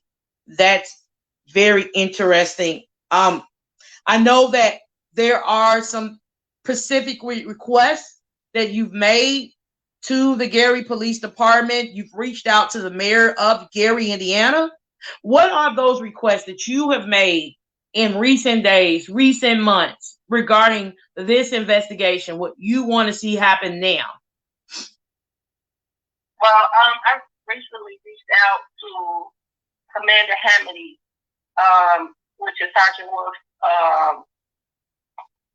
supervisor, because we came up to the anniversary, July 25th, the anniversary, and I know the media only investigate for news stories on the news on the anniversary and on their birthdays. So I at least tried to keep them out there on their birthdays and on the anniversary. So I thought maybe it would get made way more footage or go further if the law enforcement was to actually do a conference. Because I've noticed on other missing people, I noticed that the police station actually do interviews and stuff, conferences. I have never seen Gary Police do not one conference for Diamond and King. And so I said, well, maybe that would help us get what we need if they actually come forth and do a conference, a news conference, and talk about where they are at with the case. If they reach out to the public or reach out and say, well, we're still doing our investigation, we're looking for tips. If you have any tips, we will ask you to call Gary Police Department or Missing and Exploited Children or whatever. Call anybody, 911. If you don't want to reach the police, call somebody. Take them to the nearest hospital or anything, you know. So I'm looking for them to at least let everybody know that the case is still open. It's not closed. It's a cold case, but it's not closed. So the police, the commander agreed to do the interview. But when the day of the interview came up, he was nowhere to be found. So I reached out to the mayor, which I had his personal number, and I said, could you reach the commander because I can't reach him. He agreed to do the interview for the conference, and I had it all set up. I got all the media, 2, 5, 7, 9, 32. Everybody was coming out. The Chicago Sun-Times, everybody was coming out to do this interview. So I was just waiting for the police to come in to do their part. And so he kind of got an attitude with me because I said, well, it wasn't last minute. He thought because it was last minute. I said, it wasn't last minute. I've been speaking with him way before now. You know, I actually took off work to go to Gary Police Department to ask them because I haven't been able to reach anybody. Gary, Sergeant Wolf's phone is always busy. It's always, his voicemail is always full. I can't never reach anybody. I called his supervisor. His secretary. She's like, well, they're not working on the case anymore. So I'm like, what you mean? They're not working on the case. They said, well, FBI has the case. So I called the FBI and I asked them, they say, no, we don't have the case. Gary has it. So I get to run around, first of all, and then, so I don't know. I just went to the mayor, trying to get the mayor to do something. I filled out paperwork so I could get the private detective. The private detective said they need some paperwork. Gary Police will not release the paperwork so that I can get a private detective. So I don't know where else to go. Like, I've been trying every avenue possible. I've even sent messages to the governor of Indiana to try, because I said, go in depth. I went to the chief, I went to the commander, I went to the mayor, I went to the, I'm trying to go in depth in order of record. Right. And now the mayor isn't even answered any of my phone calls. So I just don't understand it. I'm not personally trying to just bother these people just because I just feel like hassling somebody. I need help with my daughter and my grandson. They've been missing for 6 years. And I want answers. I want justice. They deserve justice. They're human beings. They're little people that can't take care of themselves. They're out here, or if they're out here, wherever they are, may or may not be alive. I don't know. Somebody could have did something horrible and took their lives. But I feel that they deserve justice. And no one cares. None of the police, the mayor, no one cares. They're just sitting on their butt collecting a paycheck and not even doing what they're supposed to be doing. At least, I mean, if you're not I'm not asking you to contact me every day. At least once, every 3 or 4 months, saying, Ms. Walker, I'm so sorry, but we're still on the case. We're still working on your children's case. Tell us something. They don't contact us. They don't let us know what's going on. And when we call them, they not answer. That's not fair. That is not fair. And I just don't believe this is life. That I have to continue to try to live every single day, work every single day, go on with life knowing that my daughter and my grandson could possibly be out there, possibly being tortured, or maybe being raped over and over again, or I don't know what the case may be, or somebody just simply took their lives, and there's nothing I can do about it. Yeah. Yeah.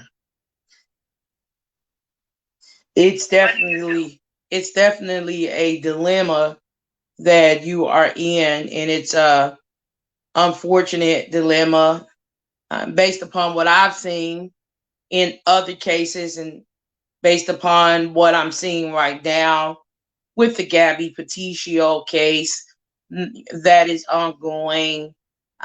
I am definitely confident that law enforcement could have done a lot more to help at least with the awareness.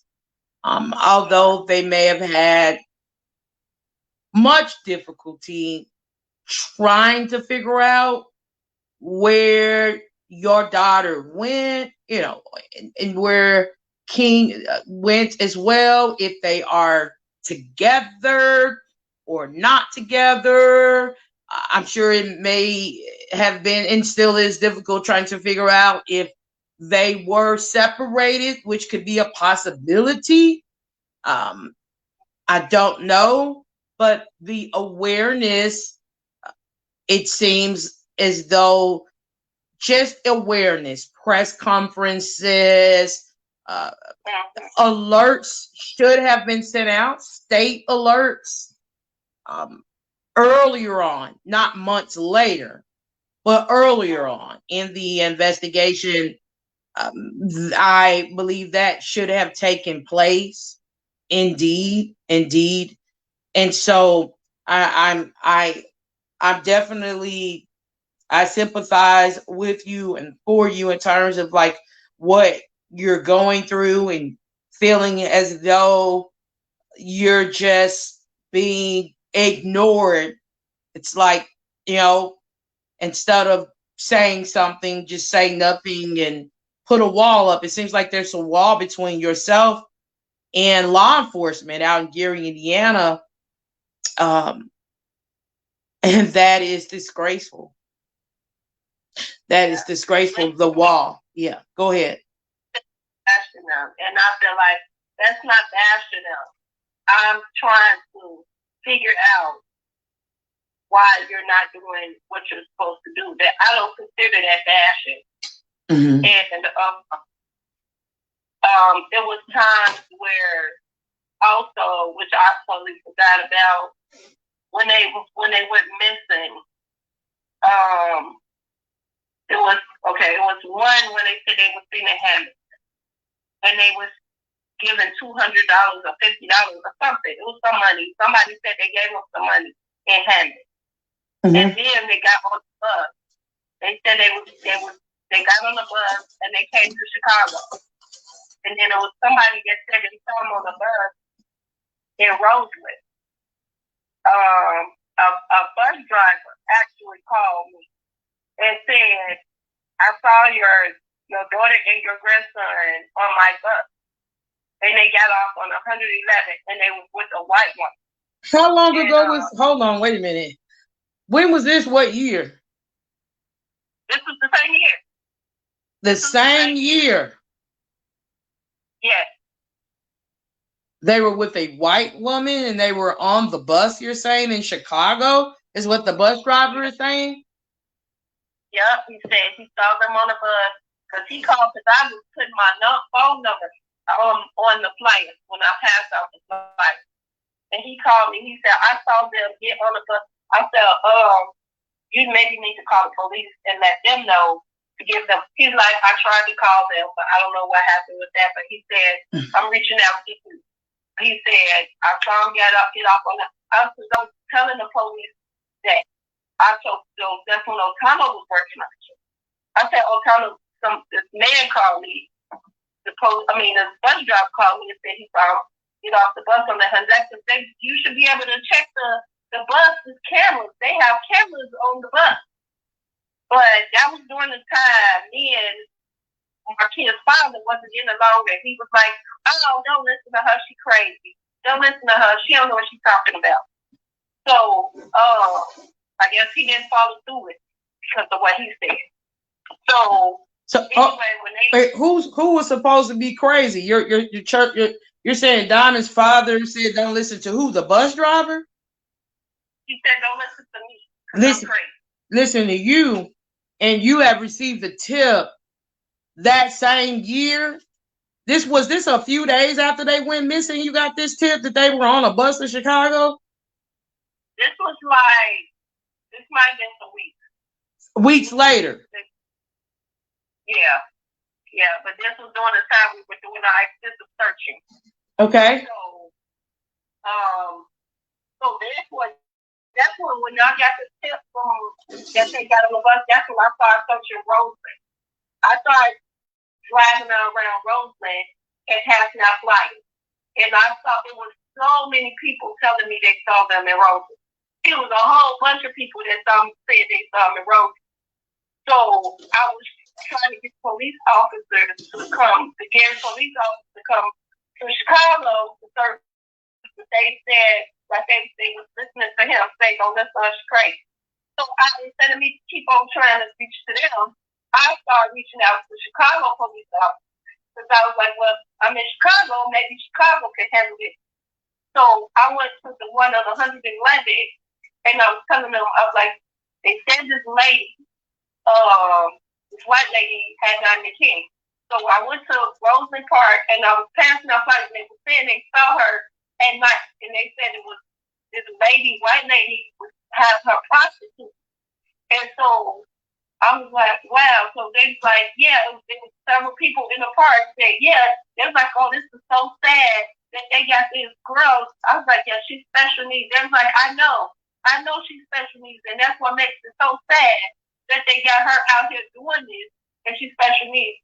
And then there was a lady named Fifi that lived outside this building. The white lady actually lived there. Her sister was from Indiana, so she came from Indiana. And she said, yeah, I saw her with the girl and the little boy. And she said she took the little boy, her friend took the little boy, and she took Diamond, and she had her up on Michigan. Prostitute. Michigan, you mean the south side of Michigan, not downtown Chicago, Michigan. What side of Michigan you're talking about? Like 111. 111. That's the south side of Chicago. Okay. Yeah. And it was like so many people. Like when I went to the store, they was like, "Yeah, I saw her." And then like, it was a sighting. They said they saw her in White Castle. This man said, yeah, I know that's her because her smile. He was the first person that mentioned her smile, her teeth, how her teeth were crooked. And he noticed how her teeth was crooked. And he said, yes, smiled at me. And that was on 111th House Street. And there were several other people that said they saw in stores like one on 119th in Michigan. It was a grocery store. They said she came in there begging for food. So I started searching all Chicago. Okay. I connected Gary, Indiana to actually search with me. So I would just tell them what I saw. So I finally got Wolf to come to one of the stores, which was it was on 119th in, I believe, Harvard. It was a warehouse. It's called the warehouse. And the boy said he saw both of them come in there together. But I guess they checked the cameras and they didn't see them on the camera. So we got to the drawing board. But everybody said they saw them, but we still ain't found them. Breaking news, ladies and gentlemen, and it's breaking news because this is the first I'm hearing of this.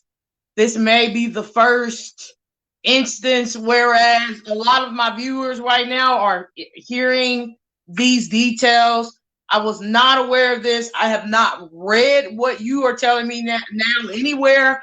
I I definitely did my due diligence to search through comments and try to read as many comments as possible regarding this case to see if there was any information being leaked on your daughter's possible whereabouts.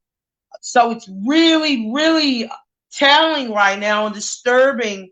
You're telling me multiple individuals, ladies and gentlemen, Miss Walker is saying multiple individuals informed her, reached out to her the year her daughter went missing, saying that they had saw Diamond and King on the south side of Chicago. More than one individual reached out to Miss Walker stating that Diamond was being used or being pimped out on the south side of Chicago by some Caucasian female. I wish they would have described what this female looks like, and maybe you can on a, I guess, another time maybe reach out to let me know if you can figure out a description so we can try to figure out who this person is. I personally met the female because she lived in a building across the street from the park. Okay. And when I went to the store, one of the security, he said, yeah, she came in here, and he said, I know her name. Her name is Trina. He said, yeah, Trina came in here with those kids. He called her what? He called who? Her name was Trina. Trina is the lady's name, okay? Yeah, and he said she came in here, and because the baby was crying, and I gave him a free stuff. Mm-hmm. And she said, yeah, Trina lives around the corner. She told me exactly what house she lived in, what floor. I went and knocked on Trina's door. And I asked her, I had the police come out here, but I asked her to see my daughter and my grandson. She said she didn't know him and she ain't never seen him or whatever. But it was so many people said they saw her with them. But she claimed she never saw him. I stalked that lady for a long time. They was actually going to press charges on me for stalking her because I was trying to find out what she did with my daughter and my grandson. And I never did see him with her. But apparently the girlfriend that was supposedly have King was so weird. She lives on the north side of Chicago. And it's so coincidentally that it happened. And she's supposed to have him on the north side right around the time they found the baby in the lagoon on the north side. When they saw the baby head floating in the lagoon that time. Mm-hmm. And a lot of people thought that was King because he went missing at that same time. And the crazy part, I was getting death threats. Me and the family was getting death threats and all kind of stuff because they said we did that to that baby. That was before they found out who that baby was. Okay. But they found out that wasn't King. Lord still blessed the baby soul that it happened to. But we were still searching, and we never found anything, and nothing ever came up. But it was so many people. It was a man in a clothing store said they saw Diamond. There was a steakhouse over on Michigan Avenue. Some people said they saw them in there. There was a bunch of people in the park said they saw Diamond. There was some actually ladies that were prostitutes said that there was a guy that was over there that Trina worked with. Trina was the one that would actually get the girls or whoever they would get and take them to this man and have him prostitute them. And the man went to jail. And one of the girls was like, go to the police station and ask for, I forgot the guy's name. I didn't write it down. But ask for him and ask what did they do with him and tell him to tell them what he did with Diamond and Kim. But the police wouldn't give me no information on the guy. Okay. These individuals that reached out to you, do you know if any of them reached out to the police to tell the police that they saw Diamond and King in Roseland on the south side of Chicago? They told me they called the police first. Okay. So there were some reports made during that year, and you're pretty confident at least a few people actually did call the police. Is that correct? A lot of people that saw them originally saw them, they said they didn't know they were missing.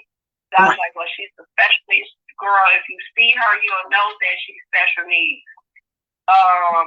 And she can't take care of him herself. So they have to be with someone else. Okay. That's very key. And I'd just like to know why that was not followed up on and why there wasn't an in-depth search for King and your daughter in Roseland. I'd also like to know, and that's something I would like to know from law enforcement, why this woman named Trina, you went to her home so you know where she lives, or at least where she lived, why she was not named a person of interest. I don't know. Do you know if they ever asked her to come in for questioning or anything? No, from what I know, their police never got on that because they never really listened to me when I was doing, like, I told them that what I was finding out the information, because I did my own investigation. Like I said, because their dad was telling them, don't listen to me, I'm crazy. I guess that's when they just disregarded what I was saying. Okay.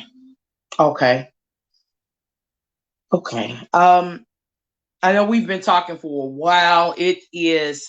We're 2 hours into this conversation. There has been maybe over 50 shares.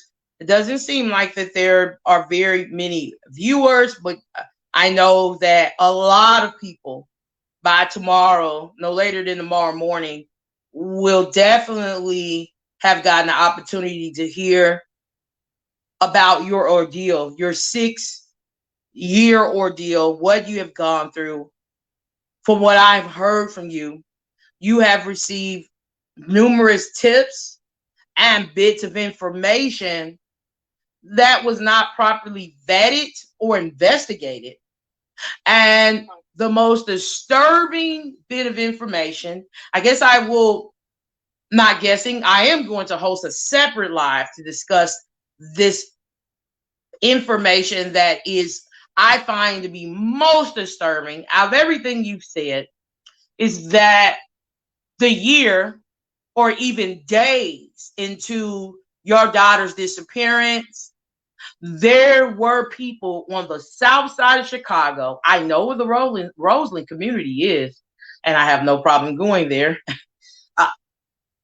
telling you they were seeing your daughter. For some reason, you were not able to see your daughter or find her or run into her on the street, but there were these people telling you, we've seen her, she's coming here, and you had people informing you that there was a white lady taking advantage of your daughter, making her sell herself, and there was another individual involved who had King, that's what you're saying, in her possession? And these were multiple people, and he was allegedly on the north side of Chicago? Yeah. Okay.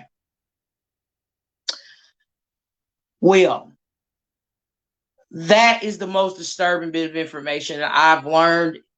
It clear, if this is true, I don't want to call those people liars. You said multiple people. Someone's seen something. Okay.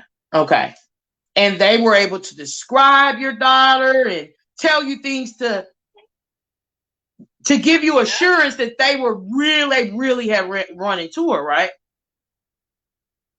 Yeah. Okay. They didn't they said some of them said they didn't know that she was missing. Yes. When they noticed the picture when I showed them the flyer. They was like, oh yeah, I did see her. So this was in 2015. Mm-hmm. How long or what period of time were you getting these sorts of reports? Was it throughout the year, going into 2016? What was the last time someone told you they seen her or King? The last time. Well, I got a tip maybe like a month ago. It's been about a month ago. A month. They saw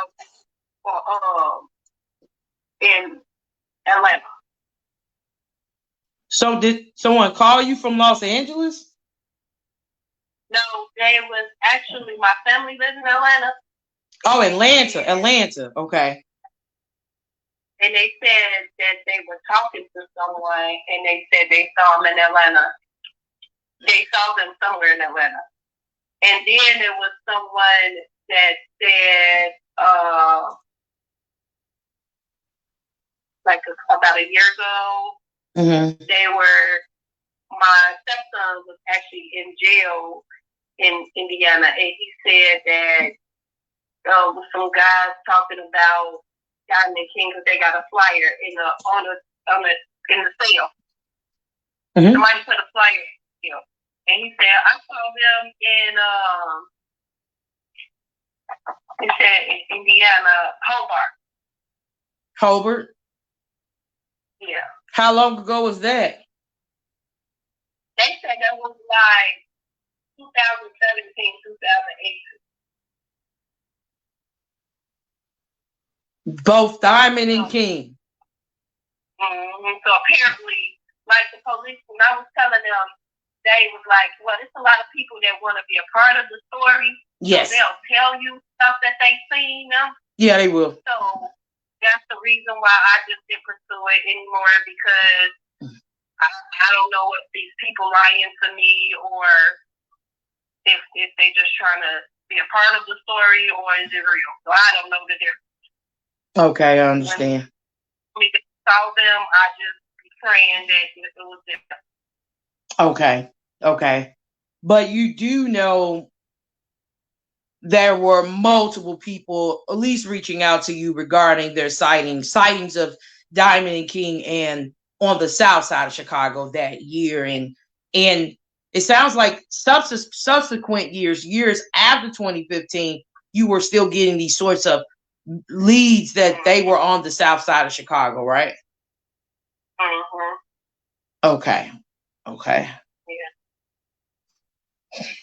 Okay. Well, I know we've been talking for some time. Is there anything else you would like to share before we disconnect from one another in terms of this investigation? What would you like the public to do? And what would you like law enforcement to do at this point? If it's possible, I would like for the people to share this a lot, share their flyer. Also, if you have to set up something so that everybody can just call the law enforcement. Everybody call them. If they get a lot of calls, bombarding them calls, maybe they'll answer. I don't know, maybe. But I know it's something got to be done. It's going to take a multiple of people to do it, because just me and a few other people that's been helping me, it's just not it's not effective enough. And because I want the law enforcement to do their job. I've been trying to hire a private investigator, but the private investigator still can't do their job unless the law enforcement allow them to. They have to give their permission. They have to give even the other institutions that's willing to help me, they have to give them permission to do anything, because they can't do anything unless they give them a say so. So I'm just asking if someone could, I don't know if you could reach out to the governor, the mayor, somebody to get the law enforcement to do what they're supposed to do. Okay. Thank you so very much for taking time to talk with me tonight. I believe your request is being heard loud and clear. And I do believe there will be some action as a result of this conversation we're having. Some action meaning actively investigating and following up on leads that you discussed with me tonight regarding the disappearance of Diamond and King. This live stream has been shared 78 times, and I could not share this live stream enough. I have several groups that I shared this live stream with, but I couldn't share the live stream more than 25 times or 20, so there was only so many groups I could share it with. So I shared the live stream with as many groups as I can. And I know that you have a lot of support. I see a low number on the screen, but that is definitely going to change in terms of the amount of people who are going to hear this. They are going to respond. They understand that the call for action must be now to call the Gary Police Department. The call for action right now must be to call the Indiana Federal Bureau of Investigation and ask them to reinvestigate leads regarding King and Diamond's whereabouts, as from what you're saying tonight. And you didn't share this with me earlier before we spoke, so I'm just as jarred as a lot of people are hearing this right now in this moment. Diamond and King could, I'm going to use the word could because I don't know, very much be alive on the south side or north side of Chicago, somewhere outside of the state of Illinois right now. It seems as if, based upon what you shared with me tonight, Diamond was manipulated and has been being used for some sort of financial gain by this Caucasian woman you came to learn to be. Her name is Trina, you're saying. So that should be followed up on immediately. And I hope that it does get followed up on immediately. It's been 6 years. They've been missing. So I'm hoping these leads are followed up on sooner. It's got to be sooner. You waited 6 years rather than later. I personally will be reaching out to the mayor of Gary. I personally will be reaching out to the governor of the state of Indiana. I personally will be inquiring with the Indiana Federal Bureau of Investigation. I'd like to know why these leads, why what you're telling me now was not adequately vetted. I don't understand, but we will get a better understanding as the days progress. We will. Thank you so much for sharing this information. We're up to about 80 shares on this live stream. Thank you for sharing what you have shared with me, not just information, but you've poured your heart out, your soul to me tonight, discussing what you have gone through. And you are an amazing woman. The fact that you're still in sound mind right now, and you're able to even put what you have gone through into words, that is commendable. And so, not only my daughter Ariana, I feel so bad for her because that's her first and only child. That is just a horrible ordeal for her to go through. Yes. And I know she's being strong and trying to continue moving on with life and stuff like that, but I know it's really hard for her. Yes, definitely. I pray every day to take find her son and bring him and put him in her arms every single day. I just pray that I would love to be able to just take him to her so she could start his life from there on, because we missed out on so many birthdays and so many years. Like he's been missing since he was 2. He's 8 years old now, so he won't even remember us. He won't even know who we are. Yeah.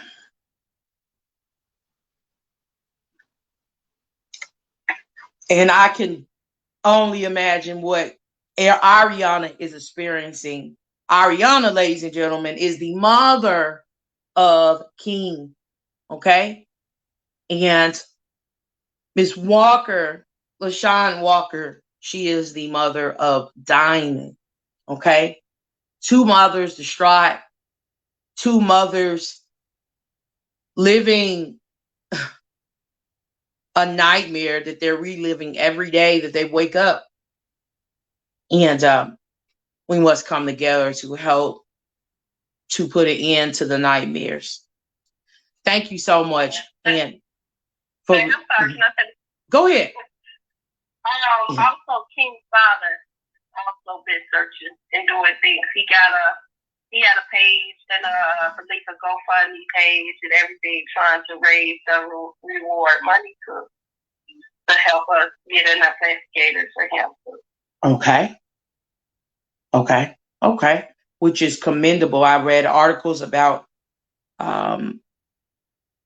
actually not King's father. I'll have to follow up, but I have read some statements from Diamond's father in terms of what he's gone through emotionally.